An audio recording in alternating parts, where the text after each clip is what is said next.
வணக்கம். கதையும் கட்டுரையுமிலிருந்து அன்னபூரணி. இன்று எழுத்தாளர் முத்துலிங்கம் அவர்களின் இலையுதிர் காலம்ன்ற சிறுகதை எடுத்துகிட்டு வந்திருக்கேன் உங்களுக்கு வாசிக்கிறதுக்கு. இந்த கதையினுடைய முடிவில் எல்லாருமே கொஞ்சம் இமோஷனல் ஆகி லேசான கண்ணீர் துளிகள் எட்டிப்பதற்கான சந்தர்ப்பங்கள் நிறைய இருக்குது. ஏன்னா இந்த கதையை படித்து முடித்தோடனே எனக்கு அந்த மாதிரி தான் ஃபீல் ஆச்சு. கதையை சொல்லட்டுமா? ஒரு வருஷமும் கனடாவில் 11 மாதம் 11ஆம் தேதி காலையில் 11 மணிக்கு 2 நிமிஷம் நேரம் மௌனம் அனுஷ்டிக்கப்படும். முதலாம் உலகப்போர் 1918 நவம்பர் மாதம் காலை 11 மணிக்கு முடிவுக்கு வந்ததை நினைவு கூறும் நாள். அன்னைக்கு தான் போர் நாடுகளுக்கு இடையில் சமாதான உடன்படிக்கை கையெழுத்தானது. கனடாவில் அந்த 2 மணி நேரம் பஸ்கள் ஓடாது, கார் ஓடாது, தெரு நிசப்தமாக இருக்கும். வீடுகளில் ரேடியோக்களும் டிவிக்களும் அணைச்சி வைக்கப்பட்டிருக்கும். கனடா முழுக்க மௌனத்தில் ஆழ்ந்திருக்கும். நான் வீட்டுக்குள்ளே என் பாடங்களை படிச்சுக்கிட்டு இருந்தேன். பல்கலைக்கழகத்தில் முதல் வருடத்தில் சேர்ந்த 9 வாரங்கள் கடந்திருந்தன. ஏற்கனவே படித்த புத்தகங்களும் படிக்க வேண்டிய புத்தகங்களும் மலை மாறி முன்னாடி குவிந்து கிடந்துச்சு. அந்த பெரிய மௌனத்தை கலைத்து கொண்டு பக்கத்து வீட்டு முன் தோட்டத்தில் சத்தம் எழுந்தது. மிஸ்ஸஸ் சூசன் டி அல்மெடா ஓ கடவுளேன்னு கத்திக்கிட்டே கீழே விழுந்தார். அவர் இந்த வீட்டில் தனியாக தான் வாழ்ந்துக்கிட்டு இருந்தாங்க. அவருடைய ஒரே மகன் 10,000 மைல் தூரத்தில் ஏதோ ஒரு கம்பெனியில் ஆலோசகராக பணிபுரிந்தார். நான் எட்டி பார்த்தபோது ராட்சச பறவை அடிபட்டு கிடப்பது போல புல் தரையில் 4 கால்கள் 3 கைகளுடன் அறிவில்லாமல் கிடந்தார். தூய வெள்ளை ஆடை உடம்பில் தாறுமாறாக ஏறியிருந்தது. டெலிஃபோனில் 911 அவசர உதவி நம்பரை கூப்பிட்டேன். மௌனம் அனுஷ்டிக்கும் நேரமாக இருந்தால் கூட அவங்க அழைப்பை ஏற்றார்கள். 2 நிமிஷத்தில் ஆம்புலன்ஸ் வந்து சூசனை ஆஸ்பத்திரிக்கு ஏற்றி சென்றது. நான் அவருடைய மகனுக்கு SMS ஒன்றை அனுப்பிவிட்டு மறுபடியும் விட்ட இடத்திலிருந்து படிக்கத் தொடங்கினேன்.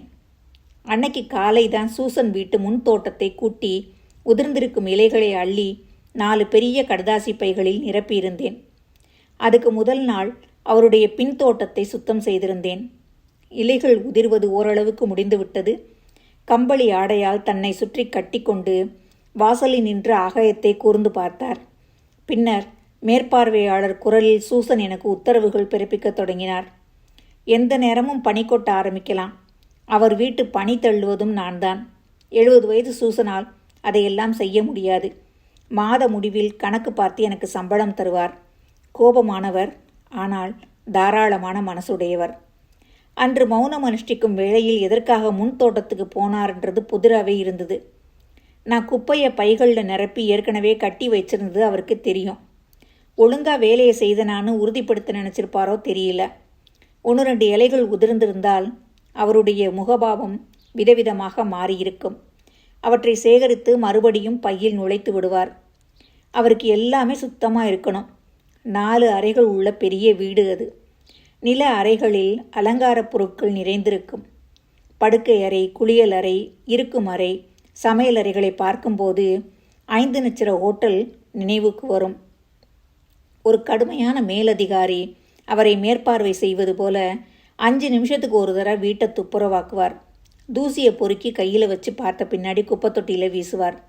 பளிங்கு போல மினுங்கும் மேசையையும் கண்ணாடியையும் துடைப்பார்.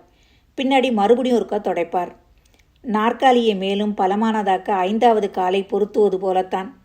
தூசி உறிஞ்சியால் கம்பளங்களை சுத்தப்படுத்துவார். கால் வைத்ததும் புதைந்து, கால் எடுத்ததும் மீண்டும் சமநிலை அடைய கம்பளம் 1/2 நிமிடம் எடுக்கும். திரைசீலைகள் மாதத்துக்கு 1 முறை மாற்றப்பட்டு தூய வெண் நிறத்தில் மெலிதாக அசையும். சூசன் படித்து பட்டம் பெற்ற பின்னர் காதல் திருமணம் செய்து கொண்டார். கணவரும் அவரும் சேர்ந்து ஆரம்பித்த காப்புறுதி முகவர் நிறுவனம் அமோகமாக வளர்ந்து லாபம் ஈட்டியது. மகன் படித்தது கணினி பொறியியல். பல நாடுகளில் ஆலோசகராக அலைந்தபடி இருக்கும் வேலை. இன்னும் மணமுடிக்கவில்லை. கணவன் இறந்த பின்னர் சூசன் கம்பெனியை விற்றுவிட்டார். முழு நேர வேலையாக வீட்டை பராமரித்தார். காலை எந்திரித்ததுமே பாடிக்கொண்டே வீட்டை சுத்தம் செய்ய ஆரம்பிப்பார். மெட்டும் தெரியாது, சொற்களும் வராது, ஆனாலும் பாடுவார். எதற்காக இத்தனை கடும் உழைப்பு? அவருக்கு யாராவது சலவைக்கல் சிலை வைக்க போகிறாங்களா கேட்பேன். அப்படிம்பார் அவருடைய சிரிப்பு. ஆஸ்பத்திரியிலிருந்து தாயை வீட்டுக்கு கொண்டு வந்தார் மகன். மருத்துவர் சொல்லிவிட்டார், இனிமேல் அவர் தனிமையில் இருப்பது அத்தனை விரும்பத்தக்கது அல்ல என்று. கடவுள் கொடுத்த முகம் அல்ல சூசனுடையது. முற்றிலும் மாறிவிட்டது. வீட்டை விற்றுவிட மகன் முடிவெடுத்து அதை விற்பனைக்கு போட்டார். கார் ஏற்கனவே விற்றாகிவிட்டது. முதியோர் காப்பகம் ஒன்றில் தாயாரை சேர்ப்பதற்கு ஏற்பாடு செய்தார். உச்சமான பணக்காரர்கள் மட்டுமே அங்கே தங்குவதற்கு அனுமதி பெறலாம். அங்கே இடம் கிடைப்பதற்காக காத்திருப்போரின் பட்டியல் நீளமானது. காப்பகத்துக்கு பெரிய தொகை மகன் நன்கொடை வழங்கியதால் உடனேயே இடம் கிடைத்துவிட்டது. மகனுக்கு அவசர வேலை இருந்ததால் எல்லாவித ஏற்பாடுகளையும் செய்த பின்னர் அவர் மறுபடியும் பயணம் புறப்பட்டு போய்விட்டார். சூசன் வீட்டு சாமான்களை அகற்ற நான் அவருக்கு உதவி செய்தேன். மகன் உத்தரவு போட்டிருந்தார். ஒரு பொருளும் இருக்கக்கூடாது, தானமாக கொடுத்துருங்க அல்லது வித்துருங்க, ரெண்டும் முடியாட்டி குப்பையில் எறிங்க. என் வாழ்க்கையில் இப்படி துயரமான ஒன்றை நான் காணவில்லை. புத்தகங்கள் மாத்திரம் 2000 இருந்தன. அத்தனையும் நூலகத்துக்கு சூசன் தானம் செய்தார். 2 பக்கமும் நிறையாக ஓட்டை விழுந்த தாள்களில் கம்பெனி அறிக்கைகள் கட்டுக்கட்டாக கிடந்தன. அவற்றை எரிய வேண்டிய நேர்ந்தது. வீட்டினுள் அவர் வளர்த்த செடிகளையும் பூக்கன்றுகளையும் பலருக்கு இலவசமாக தந்தார். செடிகளை விட்டு அவரால் பிரிய முடியவில்லை. ஒவ்வொன்றையும் தடவி விடை கொடுத்தார். அடுத்து சுவரிலே மாட்டியிருந்த குடும்ப படங்கள். அவற்றை அவர் எங்கே வைப்பார்? என்ன செய்வது? என்னை பார்த்தார். நான் கீழே பார்த்தேன். ஒரு படத்தை பார்த்து நான் திடுக்கிட்டேன். இளமையாக கவர்ச்சியாக சிரித்து கொண்டு நின்றார். மனமுடித்த புதிதில் எடுத்தது. ஒரு காலத்தில் அவரால் சிரிக்க முடிந்திருந்தது. வேறு வழியின்றி குப்பையிலே எறிந்தார். ஒரு முழு வாழ்க்கை நினைவிலிருந்து அழிந்தது. அந்த முதிய கண்களில் நீர் கசிந்தது. பிரச்சனை என்னன்னா, முதியோர் காப்பகத்தில் சொல்லிவிட்டார்கள், ஒரு சூட்கேஸில் 20 கிலோ சாமான் மட்டுமே எடுத்து வரலாம் என. ஒரு உயர்தர ஹோட்டலில் கிடைக்கும் வசதிகள் அங்கே இருந்தன. உடைகள், மேலாடைகள், கம்பளிகள், காலணிகள், கையுறைகள், கண்ணாடி மருந்து ஆகியவையே அவருக்கு தேவைப்படும். மீதி எல்லாமே அங்கே கிடைக்கும். ஓர் அழகான அறை, அத்துடன் ஒட்டிய பாத்ரூம், இளைப்பாறும் அறை, இருக்கும் அறை என எல்லா வசதியும் இருந்தது. சூசனுடைய வீடு ஏற்கனவே விற்பனையாகிவிட்டதால் புதிதாக வருபவர்கள் குடிவர தயாராக இருந்தனர்.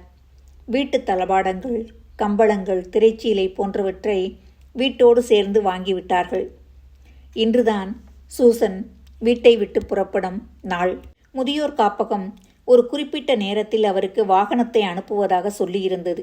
சூசன் முன் அறை நாற்காலியில் தன் ஆடையை சற்று மேலே இழுத்துவிட்டு உட்கார்ந்தார். நான் பக்கத்தில் உட்கார்ந்தேன். அவர் போன பின்னர் அவர் இல்லாததை நான் பெரிதாக உணர்வேன். முழு நேர வேலை போல நாற்காலியில் நிமிர்ந்து பொறுமையாக அவர் காத்திருந்த காட்சியை என்னால் பார்க்க முடியவில்லை. அவர் விரல்கள் நடுங்கின. கண்களில் அமைதி போய்விட்டது. ஏதோ சொல்ல விரும்பினார், ஆனால் சொல்ல முடியவில்லை. சூட்கேஸ் நிரப்பப்பட்டு பக்கத்தில் நின்றது. உட்கார்ந்திருந்த அவர் திடீரென்று எழும்பி நடந்தார். திரைச்சீலையை தொட்டு பார்த்தார். நீண்ட ஜன்னல் கண்ணாடி வழியாக பின்தோட்டத்து புல்தரையை பார்த்தார். அது பச்சை நிறம் மாறி பழுப்பாகி கொண்டு வந்தது.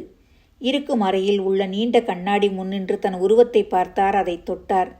கைப்பையை திறந்து மென்தாள் ஒன்றை எடுத்து கண்ணாடியை துடைத்தார். என்னை பார்த்து சொன்னார், இந்த வீட்டில் நானும் என் கணவரும் 30 வருஷங்களாக வாழ்ந்தோம். இந்த நிலை கண்ணாடி தான் மனமுடிச்ச பிறகு நாங்கள் வாங்கின முதல் பொருள்.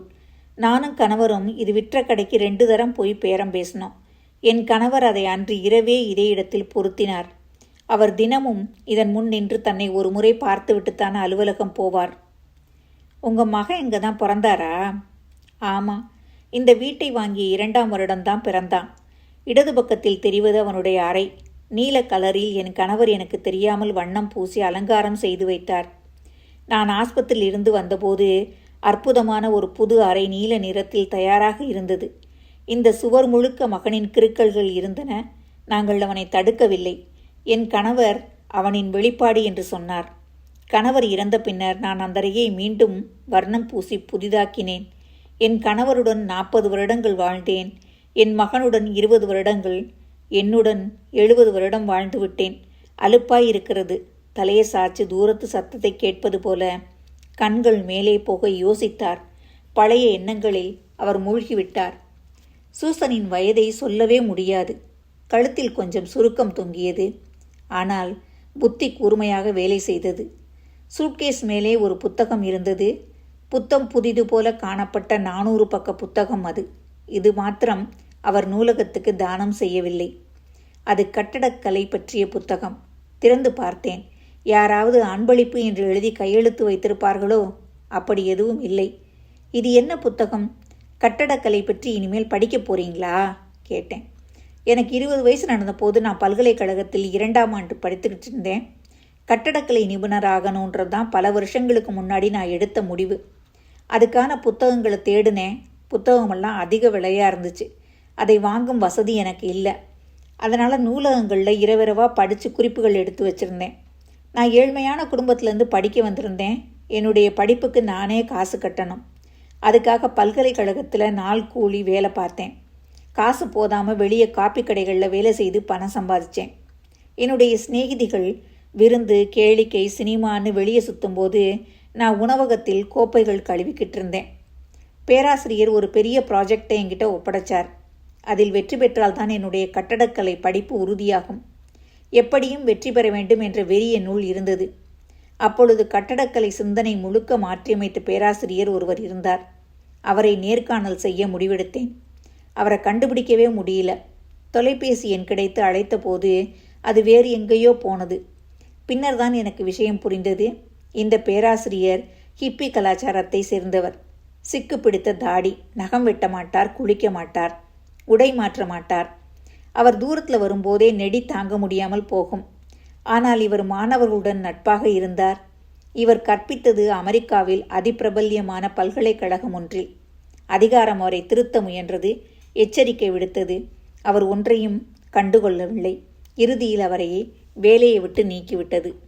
பேராசிரியருக்கு பின்னர் வேலை கிடைக்கவில்லை. அவருடைய விண்ணப்பம் போகும் முன்னர் அவர் பற்றிய செய்தி எங்கே போய்விடும்? வேலை இல்லாமல் வீதி வீதியாக அலைந்தார். ஒரு நாள் அவரை தேடி கண்டுபிடித்து விட்டேன்.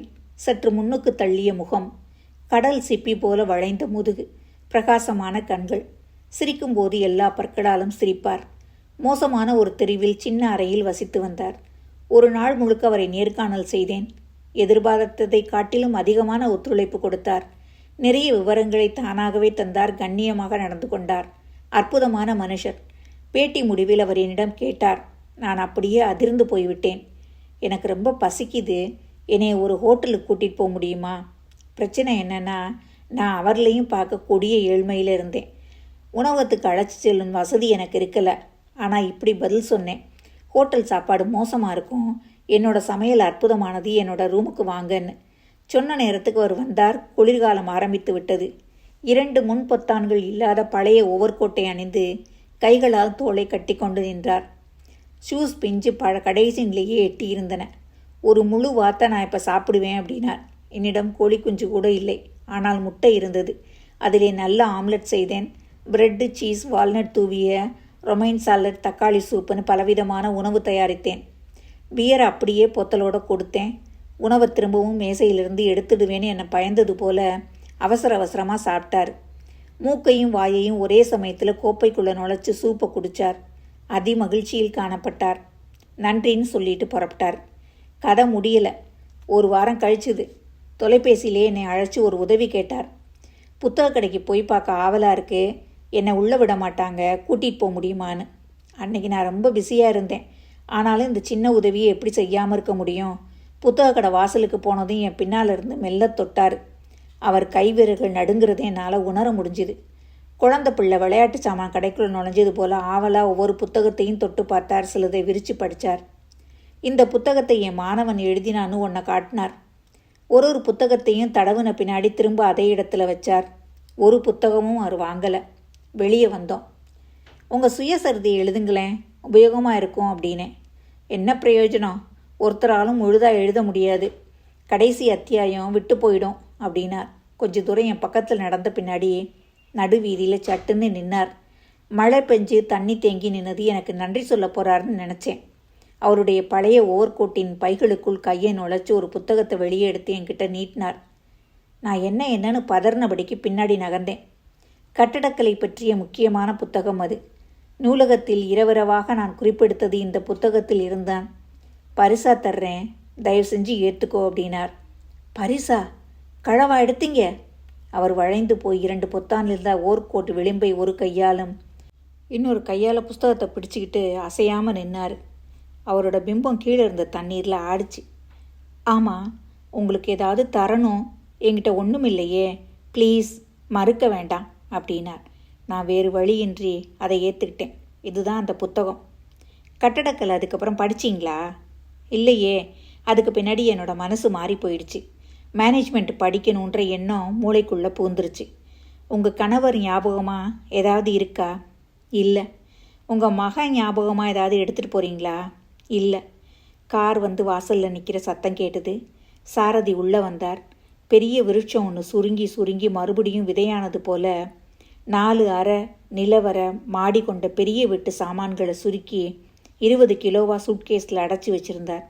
அது பக்கத்தில் ஒரு ஆள் போல 2 சில்லுகளில் நின்னது. சாரதி பெட்டியை இழுத்துக்கிட்டு முன்னாடி நடந்தார். சூசன் 2 கைகளையும் முன்ன நீட்டி ஒரு குழந்தையை ஏந்துறது போல புத்தகத்தை தூக்கிக்கிட்டு நடந்தார். நான் அவர் பின்னாடி நடந்தேன்.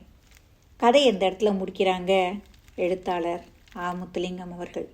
இதுதான் வாழ்க்கை இல்லையா? எவ்வளவுதான் நம்ம வாழ்க்கையில் எவ்வளவோ சந்தோஷங்கள் எவ்வளவோ இது நம்ம பார்த்துருந்தோன்னா கூட நம்ம கடைசியில் போகும்போது இவங்களாவது ஒரு ரெஸ்ட் ரூமுக்கு போகிறதுனால ஒரு 20 கிலோ சூட்கேஸில் எடுத்துகிட்டு போகிறாங்க. அது கூட நம்மளால் முடியாது இல்லையா?